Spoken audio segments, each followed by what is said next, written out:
Oh, you're still on mute. I can't hear you, but that's okay. I hope you can hear me. And Peter and Judith, fantastic. So I think we'll get started. So we are coming to the end of the book of Leviticus, and there's lots of different things that are spoken about in this portion. One of them, there's blessings and curses. There's the rules of the Jubilee, the 7-year cycles, and things of that nature. The interesting thing we're going to talk about today is slavery, and specifically, we are looking at the Hebrew servant. Okay. So without further ado, oh, there we go.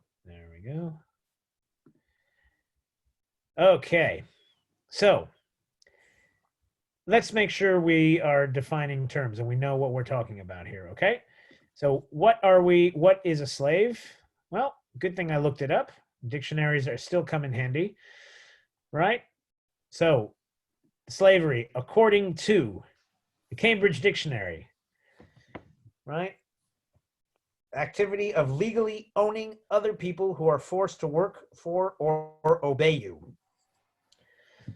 I suppose you could use that definition for children. Maybe? No? My children? Maybe not, because they don't listen to me and they definitely don't obey me.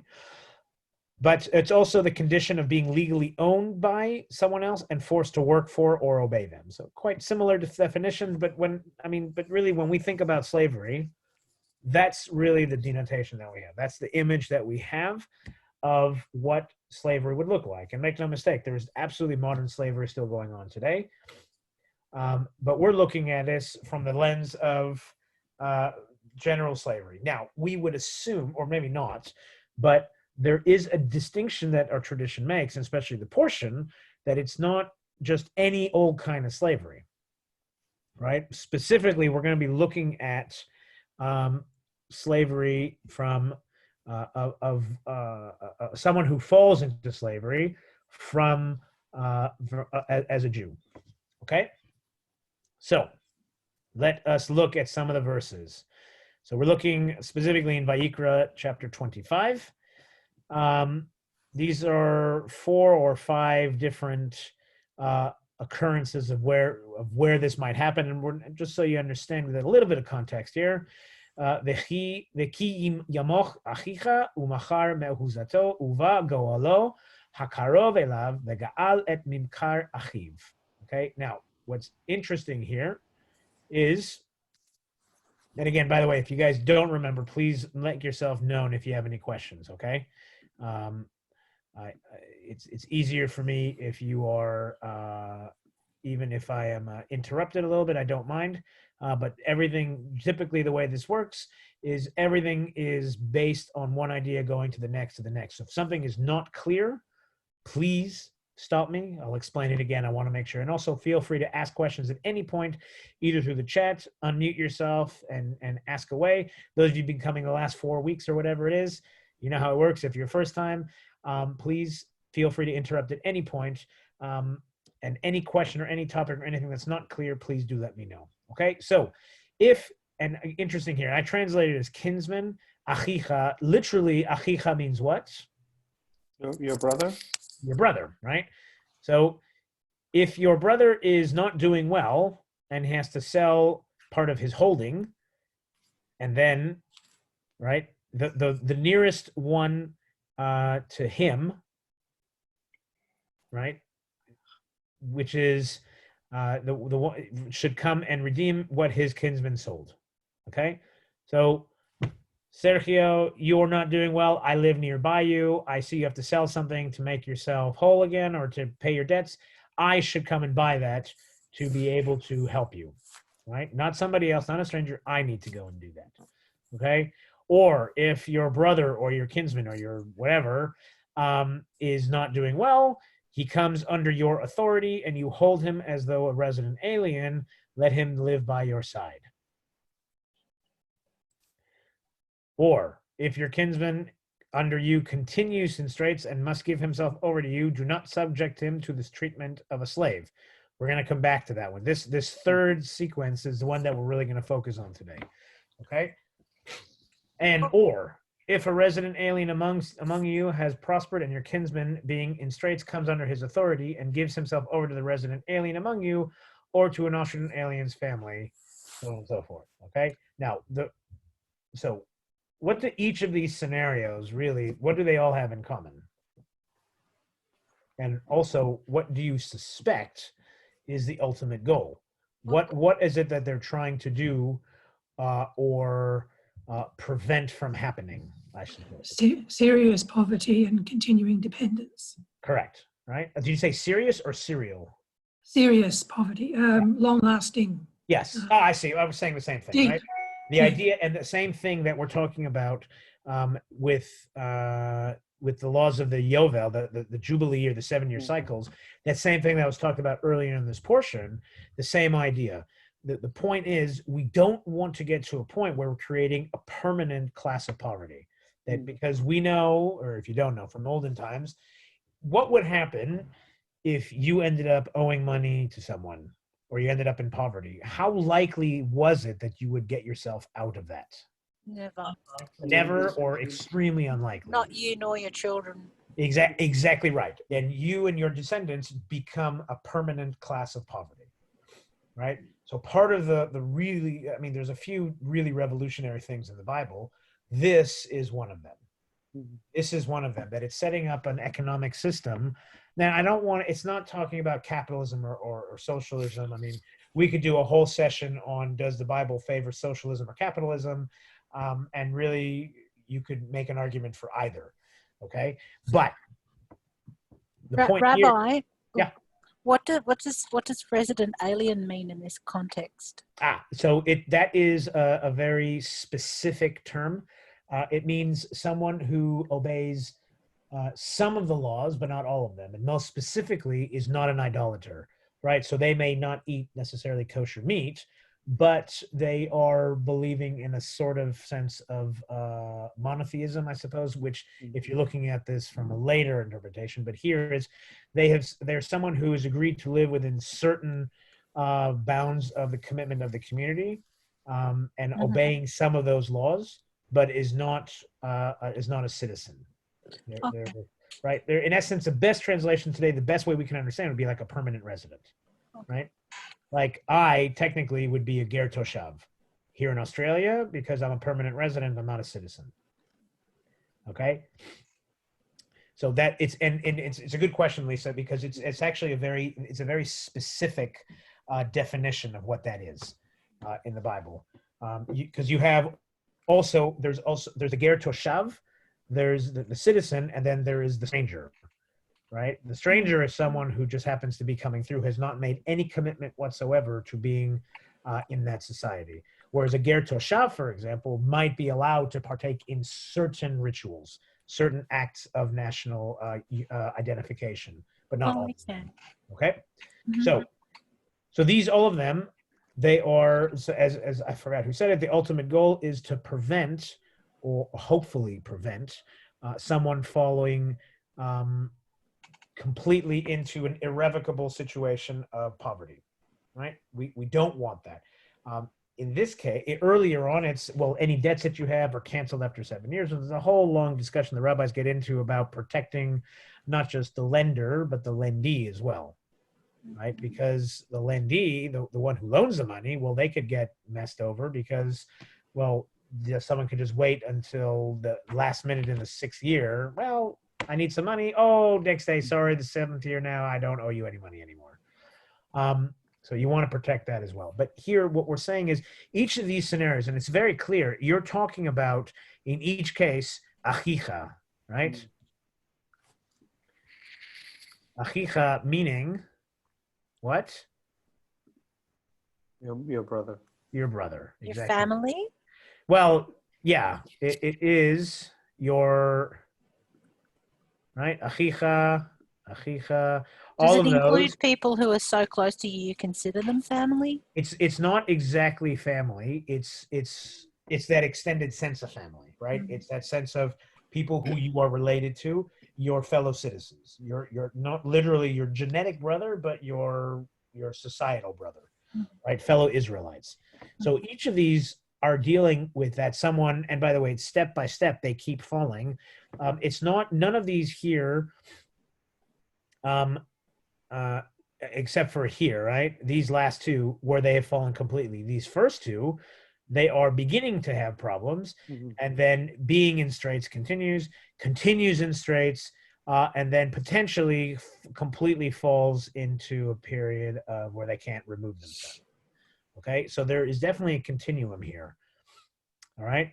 And also, finally, the question is what they're describing there, is that slavery? Could be. It's about to become slavery. It's about, and there's a fire break here. We're not quite there yet. There's someone who is, because how would it work back then? You know, I had a bad harvest. I need money to pay for next year's seed growth or whatever. I can't afford it, so I go to the Bank of Ilana, who charges me 50% interest on top of a ridiculous amount of servicing loans or whatever, which means that even if I make profit, I've used it all up to pay for this year's growth, and next year when I have to do it again, I'm further in the hole, and I will never get out of that hole. Is which we really want to try and prevent. So Ilana, not very nice that you charge such high rates of usury. You should know better. When it says gives himself over to the resident alien, does that mean working? Is that what do you think about slavery, or is it just working for?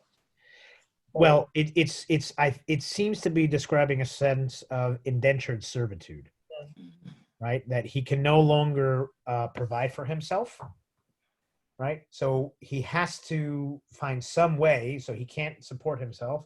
He goes and works for someone else on behalf of someone else who, right? And we're going to get to what that actually means, but there are lots of different. Well, we'll get there. So it's not really slavery yet, although at the end it could be, right? It could be, but we're not quite there yet, right? So Rashi begins to explain why this approach, right?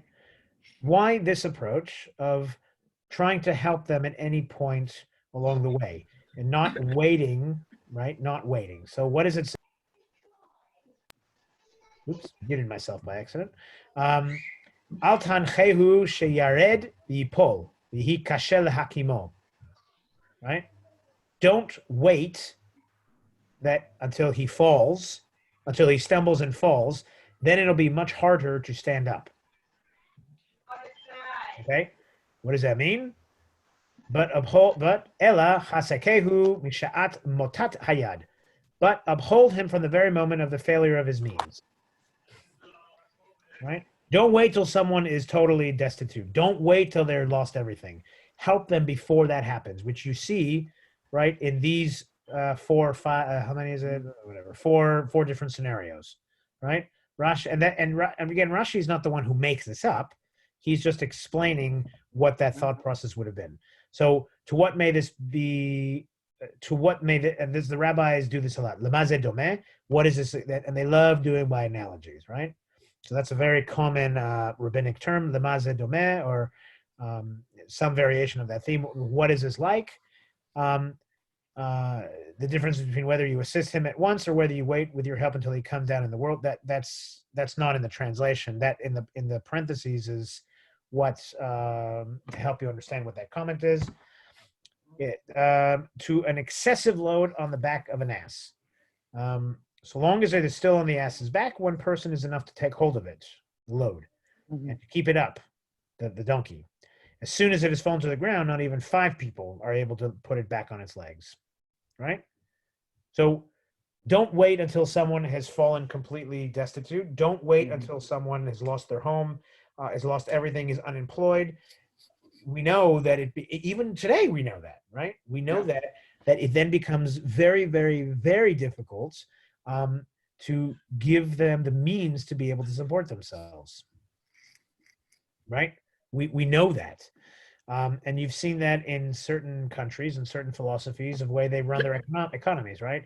And their social safety net. we don't want them to get to that point. We're going to, sort of the philosophy as Economist explained to me once, you're going to be spending public money anyway, right? So do it in a way that allows them to maintain their jobs rather than, I want to be clear, I'm not making an opinion or a judgment one way or the other. It's just what the opinion of the rabbi seemed to be is, don't wait until you've let them fall and are unemployed, because they're saying it's going to be much harder to pick them back up. So at every stage, every step of the way, you should be intervening to try and, as it says, put a hand up, right? Because once while they're standing and wobbling, it's easier to stabilize it, the load. However, once it's fallen to the ground, what is it said here? Not even 5 people are able to pick it up. Okay, clear on that? That's the philosophy. That is why the rabbis have this approach.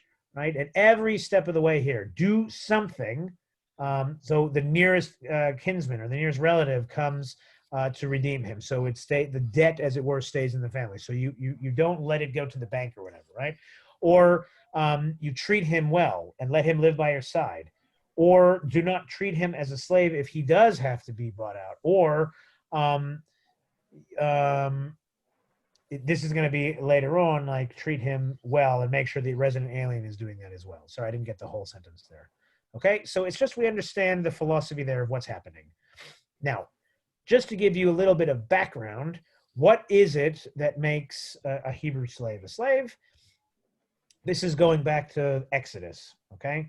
These are the rules that these are the rules that you shall set before them. When right, and this is by the way the first rule that's given after the giving of Mount Sinai, right? You have the 10 Commandments, and then you have a little bit of the kerfuffle that they moan and they groan, whatever, and then the very next portion opens with this: when you acquire a Hebrew slave, he shall serve 6 years. In the 7th year, he shall go free without payment. If he became single, he shall leave single. If he had a wife, his wife shall leave with him. If his master gave him a wife, and she has borne him children, the wife and her children shall belong to the master, and he shall leave alone. But if a slave declares, I love my master and my wife and children, I do not wish to go free, his master shall take him before God, he shall be brought to the door or the doorpost, and his master shall pierce his ear with an awl, and he shall then remain his slave for life. Now, oops, wrong way. What is that slavery? Well, it has a potential, certainly, but this first part, right? You acquire a Hebrew slave, he shall work 6 years, and 7 he shall go free without payment. That's not slavery. It's a particularly Jewish kind of slavery. Well, sorry, let me clarify the question, be a little more specific. Does that satisfy this definition? Not really. Or maybe in a very, very limited way. It's not saying that you own them. It's like you own their work for 6 years, but you don't actually own them. Exactly, Lisa. Very observant. Hold that thought, because that's very, very, very important, right? You don't actually own them. Well, you own their wife and their children if you gave them. You do, and for a very, very specific reason, in that their work, because back then, the head of a household, the clan, that would have been seen as their property, which is in a way it's an aberration when it's dealing with people that they would belong to them, because they are the fruit of his labor, his work, and therefore the product of that work belongs to him, whether it's the house, the field, the grass, or his children. Are these slaves in the sense that they have been purchased, or? Well, it's unclear how he ends up being there, whether he's bought or he sold himself. It's unclear. But the idea is it's very clear, right? You don't own the slave himself or herself, only the things that he produces. Okay? Now, it is a little bit of an incongruity that, yes, there are wife and children. His wife will leave with him, but if he has children with the wife, then the wife and children stay. But if there's no children, the wife leaves with him. Let's not worry too much about that right now, but understand that this is the model of what Jewish slavery looks like. There's an Isn't there another part in the Torah where slavery is looked at slightly differently? I understood there's two. Yes, right here. Okay, thank you. Right here. And this is now, we're going to expound a little bit on this portion, one of the scenarios, okay? This is now, V'hi amoch irachicha imach v'nimkar lach lo ta'avod bo avodat aved. Okay? If your kinsman come under you, continues in straits, and must give himself over to you, do not subject him to the treatment of a slave. He shall remain with you as a hired or bound laborer. He shall serve with you only until the Jubilee year. Then he and his children with him shall be free of your authority. Shir, is this what you were talking about? Possibly? I just remembered, I can't remember the exact portion, but there's two different views of slavery in the Torah. One is more advanced than the other. Right, so this one is a bit more advanced because here his children will go free. He shall go back to his family and return to his ancestral holding. Okay? Very important. Here it's different. And by the way, so it's saying, you will not treat him as a slave. Aved. Why? Well, ki avadehem. Sorry, yeah. They He's your are kinsman. because they are my slaves. Woof, woof. Excuse me. Let me translate that exactly. Not my slaves, my servants. Woof, woof. Right? They are my servants. Whom? Woof, woof. What's that? You've got that person again from the other week. Remember? Yeah, he's gone Okay. and blocked. Sorry, I was looking at the text. I didn't see that window pop up. So if someone like that pops up, just say Rabbi and thank you. And people have very interesting ways to spend their free time.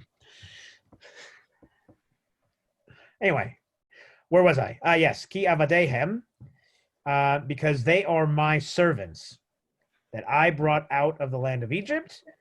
You will not. They may not give themselves over into servitude. Now, you shall not rule over him ruthlessly. You shall fear your God.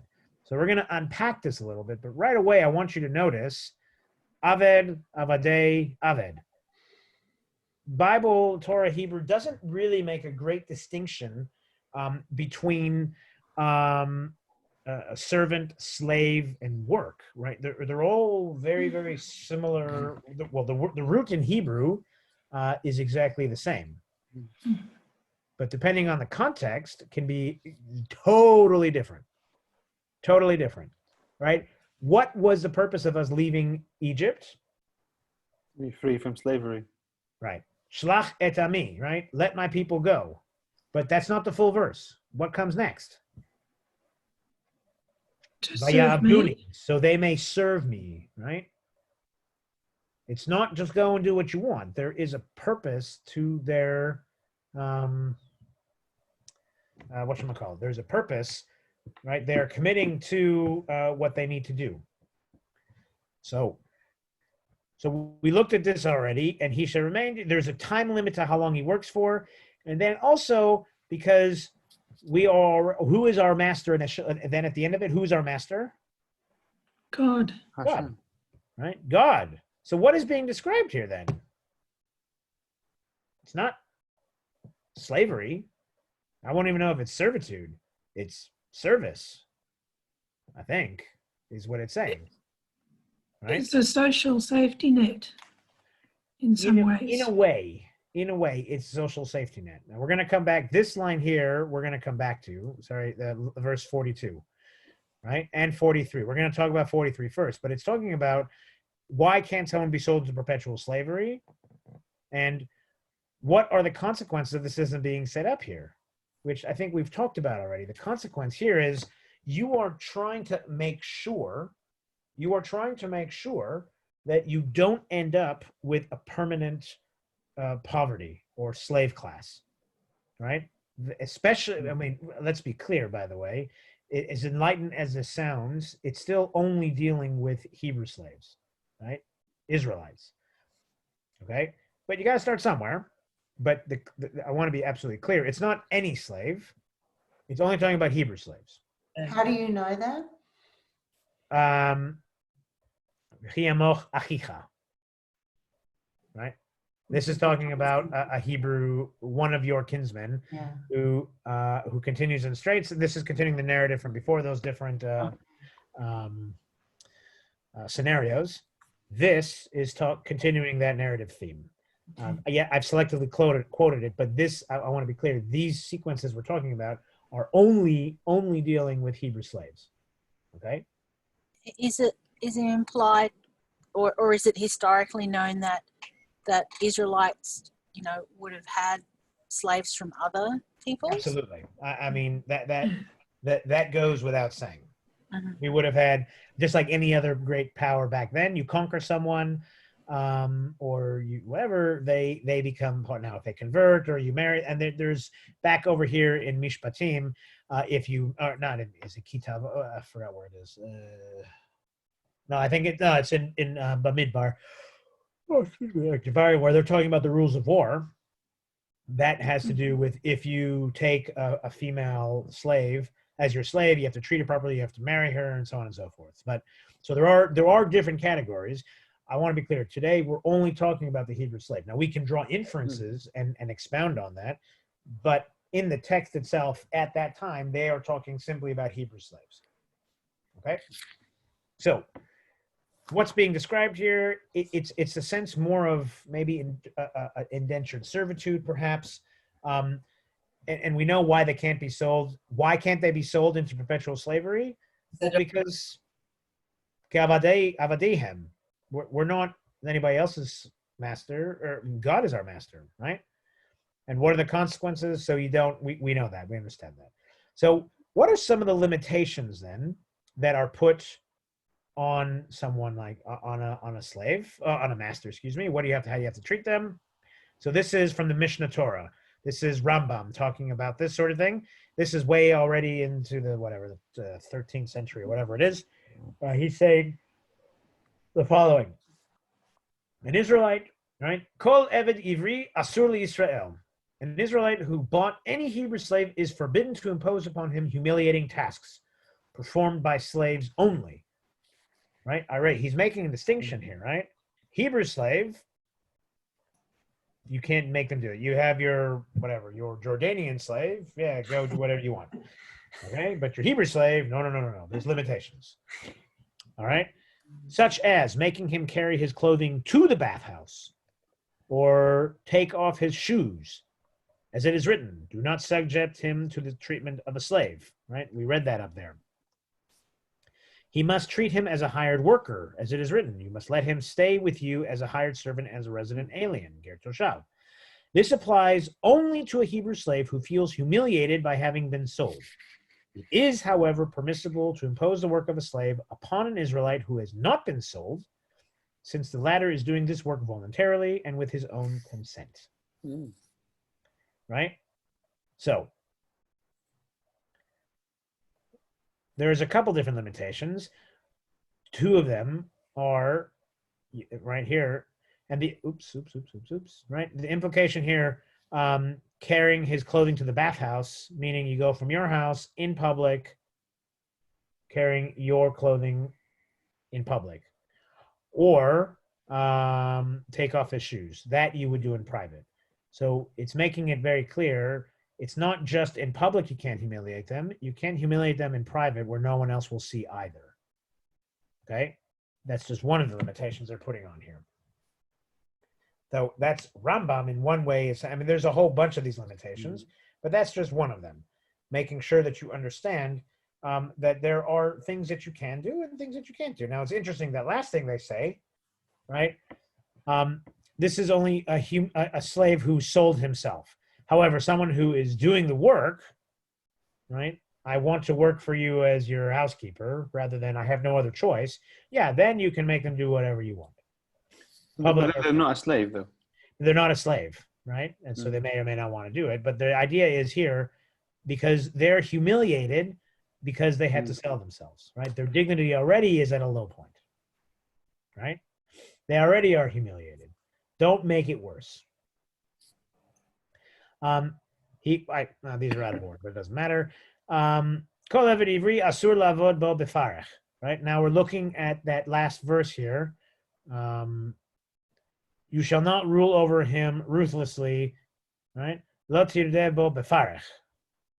So what does that mean? What do you think that means? With cruelty With cruelty. and lack of consideration. Yeah. Anybody ever treat them with respect and kindness and the Okay. way that you would like to be treated? Okay. The way you want to be treated with kindness, respect, good. Anybody ever had a job where they really just did not like the work they were doing? Yeah. I'm sure all of us can raise our hands there, right? Yeah, I'll raise both of my hands in some cases, right? You were in the Navy. Exactly, yeah, the Navy, right? Good. Move this pile of stuff over there. Okay, good. Now move it back over there. Well, great, thanks. Now go do 50 push-ups and do it again. Great, okay. Right? So that's kind of, so that would be what? Just useless, pointless work, right? So that's, what's he talking about here? It is forbidden to work a Hebrew slave ruthlessly. What is meant, right? The ezehi avodat farech. What is that work? What is ruthless work? It is work that has no definite time or limit, or needless work designed only to keep the slave working and occupied, otherwise known as busy work. Marking time, we call it in the army. Right? Marking time. Yeah, right? That's very interesting. So not exactly what we've said. Don't make them just do stuff so they're not just sitting around doing nothing. Very interesting that's what Rambam is saying is ruthless. What would be the advantage to having a Hebrew slave against another slave that they'd already bought if they can't rely or they can't ask the Hebrew slaves to do stuff that needs to be done? I don't see. You're asking the wrong question there, right? Sorry, who asked that, by the way? No, me. Right, Joan. So the question isn't what's the advantage of having a Hebrew slave because they can't do certain work? It's what's the advantage of why would you do this, right? You're asking, why would you do this? Yes. Right? Because who is this person that you're taking? Oh, you've taken it out of the kindness of your heart. Not just the kindness of your heart. Or to keep them from poverty. Keep them from poverty. These are your kinsmen. These are your brothers, your sisters. You don't want them to fall into poverty or more because they're your fellow citizens. You have it's in essence, I think it's beginning to say you have a civic duty to do this. Okay. Okay. So, some of the examples that Rambam's giving, right? The master should not tell the Hebrew slave, pluck weeds under the vines until I arrive, because he is not giving him a time limit. He should rather tell him, pluck weeds until a certain hour or up to a certain place. Nor should he say to him, dig up this place, when he does not need it. It is even forbidden to tell him to prepare a glass of hot or cold water for him if he does not need it. By doing this, he breaks a prohibitive law, as it is written, you shall not rule over him ruthlessly. This implies that the Hebrew slave is to do for the master only what is time marked and is needed. So, what then determines the rigor of the work? That's not supposed to be question mark. It's the purpose, not the difficulty. Okay? It's not saying you can't give them hard work to do, right? It's not saying that. It's saying don't just give them jobs worth stuff, right? Don't just say, hey, go do that because otherwise you're sitting here doing nothing. I'm sure most of us have worked in a place where they've said, yeah, do this. Why? Because otherwise we need to see that you're being productive. Well, or busy, excuse me, you need to be busy. People have started asking me, and I challenge people and I challenge myself. How many times did people ask you, how was your week? Oh, really busy. Right? Anybody ever answered that question before? Like, oh, really busy. Right? Well, no, not since the Corona lockdown. Yeah. I'm the opposite. Don't you worry, I'm still busy. Yeah. So I challenge you to think of it in a different way based on this. don't answer, because like any schmuck can make themselves busy. Are you being productive? Mm. Right? And that's really what they're working with purpose. Are you being productive? Or are you just being a master and just moving this from here to there and there to there? Right? Anybody can be busy. Don't be a slave to that. Be productive. Right? Which I think is that idea that he's that Rambam is trying to get at.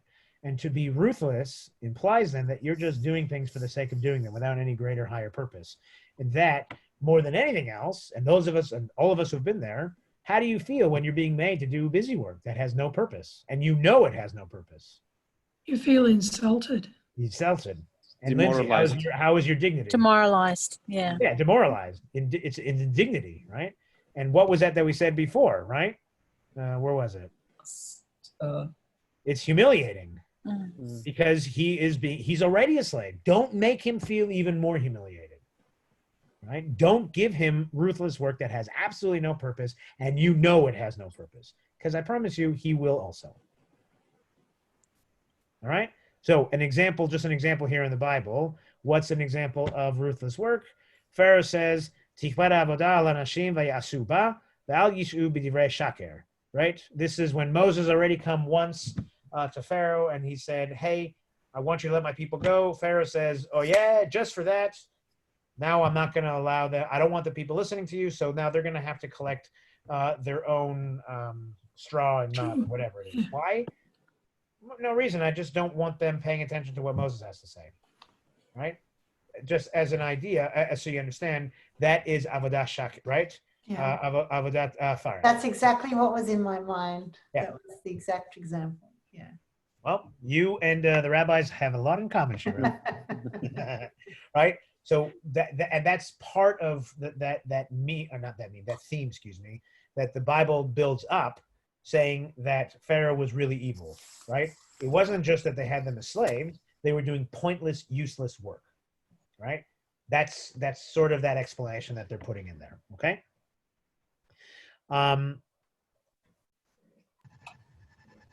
So furthermore, in the Sifra is one of the different books of Midrash.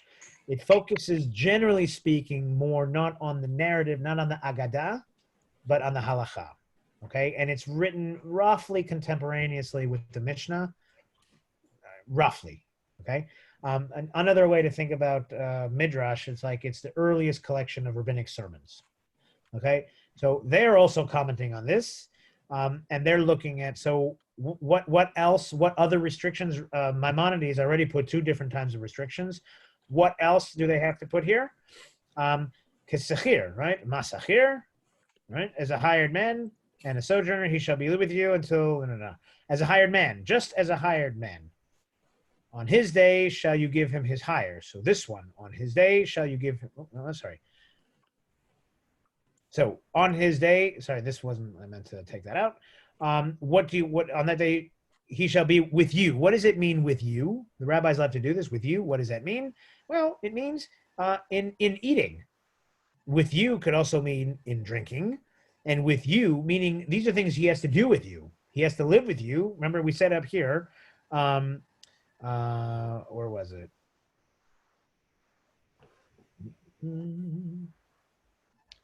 He shall remain with you, right? Kisachir ketoshav ye imach, with you.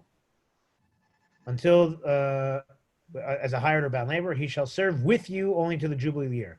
So the rabbis are focusing on that word with you. What does that mean with you? So with you means in eating, and with you means in drinking. With you means in covering. All that things, all those different things. So we're not even talking about treatment now. What are we talking about here? This is about the au pair kind of person. Well, yeah, right. So with you, that means you shall not Part of your family, like they're.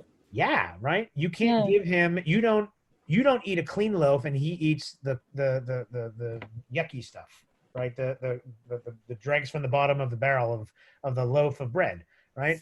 You don't drink the nice, beautiful old wine, and he has a horrible new wine that's not fermented properly and it tastes disgusting, right? You don't sleep on a nice, beautiful mattress, and he sleeps on crappy straw, right? So we're not even looking, by the way, we're not even looking at the treatment or the quality of the work anymore. Now we're talking about the standard of living. And not only that it has to be equal to the owner, to the master, which is, right? So again, are we actually talking about slavery here anymore? Doesn't look like it, except it. Not really. No, it doesn't really look that way, does it? Like the first union movement.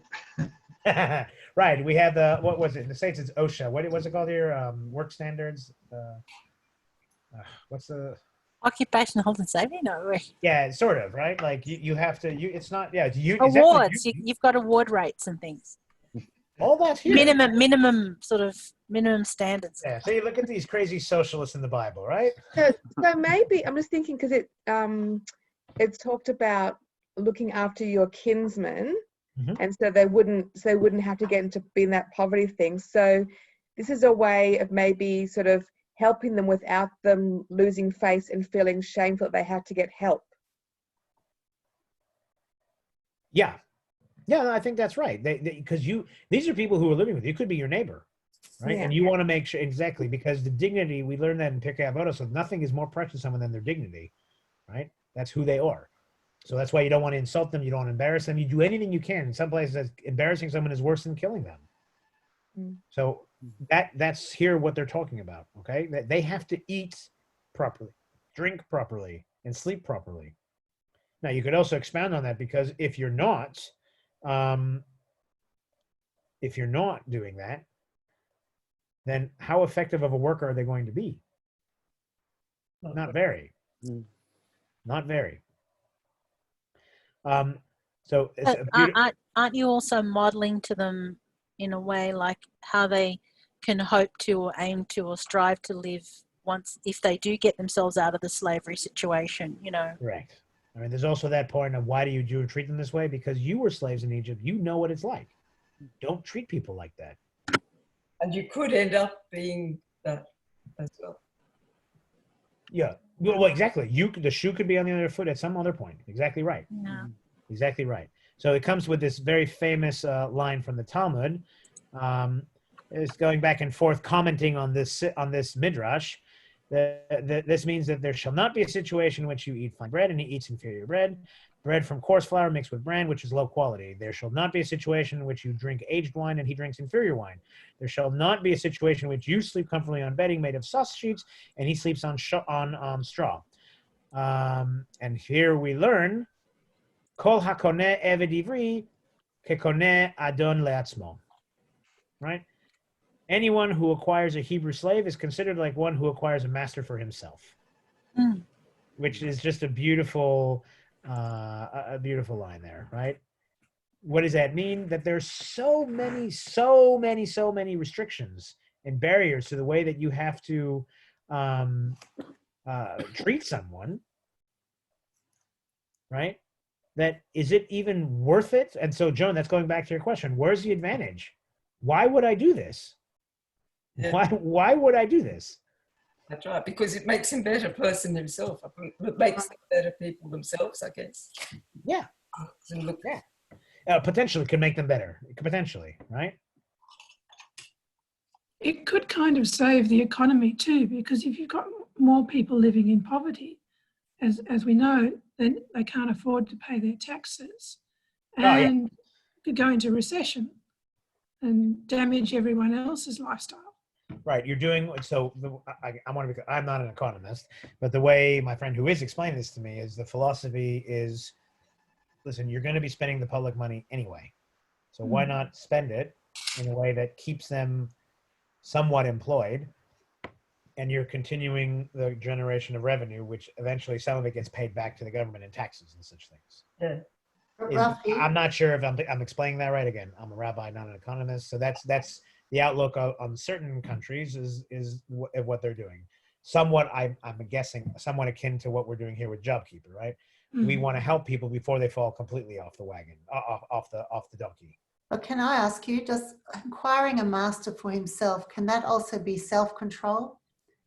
So no, what they are very clearly implying here is that if you get a Hebrew slave, there is so many rules and restrictions that you end up serving him.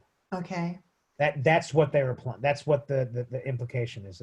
That's what they're talking about. Okay. Right. Right, because he must be. Because he must be careful that the slave's living conditions are equal to his own. Right. And it's again, it's a different way of asking your question, Joan. Again, well, what's the point of doing this then when it's so onerous? The restrictions are so ridiculous of everything they need to do. Right. That seems to be what they're implying. But you need to do it to save his life because you're actually being. Yes, exactly right. Yeah. So, which then brings us to the final point. So, we'll come back to that in a second, right? So, what is the point of why we do this? Why do we have to treat the slaves in this way? To help somebody. I saw the case of a friend of mine who was very poor, and his uncle took him and his pay, because he didn't have no mom and dad, his pay was to help in the house with all the cleaning, but at the same time the family paid for his education. And today this man of 60-year-old is well off, he's done very well in life. Right. But I want to be clear from the perspective of the Bible. This is not about human rights. It's not about equal treatment or anything like that. Okay? You might be mistaken for it. And this is where we come back now.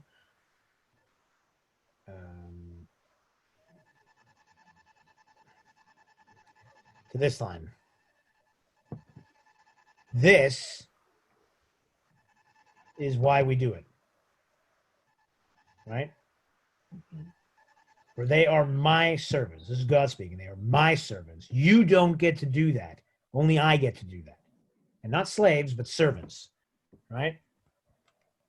As are we. We're all servants. Exactly right. Yeah.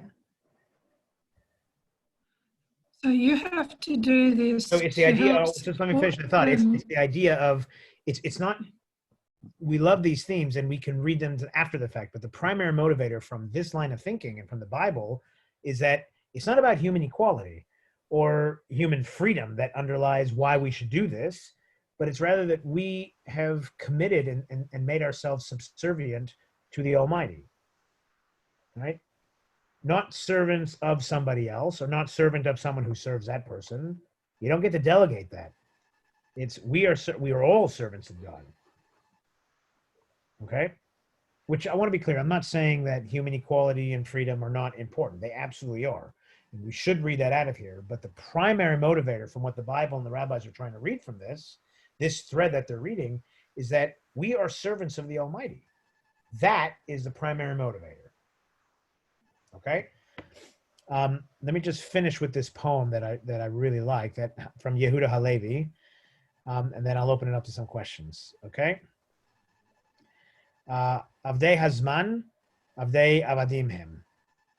The slaves of, the slaves of time. Sorry, I was translating this quickly. The slaves of time, the slaves of slaves are they. Eved Adonai, halo levad chofshi. The slave of, or the servant of God, he alone is free. Alken bevakesh kol enosh chelko. So when any man prays for his portion, chelki Adonai, amra nafshi. My portion is the Lord, says my soul. Okay? So, any questions? I open it up to discussion, questions, thoughts.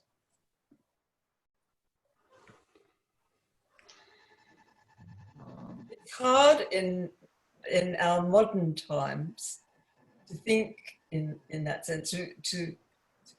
It's hard for us not to think only that we should do it because it's the right thing to do. Yeah. It's hard to think in terms. Well, certainly we ascribe different motivators, which some people might say we are just different explanations for what this is, right? Different explanations for what this is, which is we serve God, and in part in serving God, we have a certain standard of behavior that we should uphold, which one of the many is don't let your kinsmen fall into destitute permanent poverty,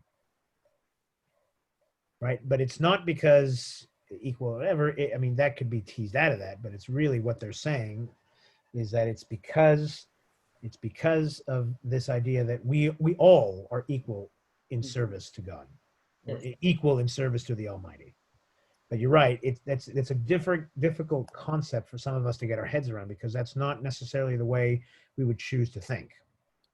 Is it because also kind of represents a failure on our part as a community if this ends up happening to our kinsmen?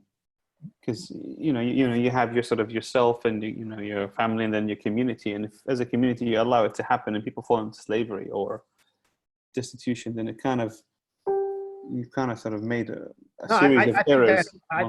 Absolutely spot on. I think that's absolutely right. You will, if you allow people to fall into slavery, I think that's right. And you have a permanent class of slavery, that means that that's a failure of your society. I think that's absolutely right. Which happens. It does. It absolutely does. And you're allowing that. You're allowing that. Those processes unchecked, that could happen. But if you live with those higher standards of what you would like to accomplish, the society, the holy and just society you would like to set up, then those things won't happen.